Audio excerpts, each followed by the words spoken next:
தமிழக அரசியல்வாதிகள் அனைவருக்கும் விரோதமாகவே நான் என் கருத்து கொண்டிருக்கேன். எல்லாம் கெட்ட காலம். தமிழக அனைவரும் கெட்ட காலம். தேசத்தை ஆளக்கூடிய தகுதி ஒருவனுக்குமே இல்லை. இது என் வார்த்தை அல்ல. தமிழக அரசியல்வாதிகளே, எடப்பாடி பழனிசாமி அவர்களே, மு க ஸ்டாலின் அவர்களே, உதயநிதி அவர்களே, சீமான் அவர்களே, விஜய் அவர்களே, எல்லாரும் கோச்சிக்காதீங்க. கடவுள் வார்த்தை சொல்றாரு. கடவுளை பார்த்து கொண்டு இருக்கிறார். ஒரு மனிதனை பொம்மைக்கு அனுப்பியது அவனுடைய வாழ்க்கையை நிர்ணயிக்கப்பட கடவுள் தான். அவர் சொல்றாரு, தமிழகத்தை தமிழ்நாட்டை ஆளக்கூடிய தகுதி ஒருவனுக்குமே இல்லை. தமிழ்நாட்டில் உள்ள ஒருவனுக்குமே இல்லை. பரிதானக்காரர்கள் அனைவரும் பரிதானக்காரர்கள். எல்லாரும் லஞ்சம் வாங்குற கடவுள் சொன்ன வார்த்தை என் வார்த்தை அல்ல.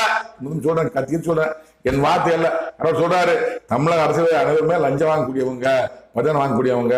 அதைத்தான் நான் கேட்டேன். அரசியல் யாராவது மேடையில் ஏறி பொதுமக்கள் முன்னாடின்னு அவங்க பிள்ளை குட்டியை கூப்பிட்டு தலைமை சத்தியம் பண்ணி நான் தமிழ் மக்கள் பணத்தை கொள்ளையடிக்கவில்லைன்னு சத்தியம் பண்ண தயாரா இருக்க மாட்டாங்க. இது கடவுளுக்கு தெரியும். அதை நான் கேட்டேன். கடவுள் தெரியும். அதுவும் சொல்ற தமிழ் மக்கள் தமிழ் அரசியல்வாதி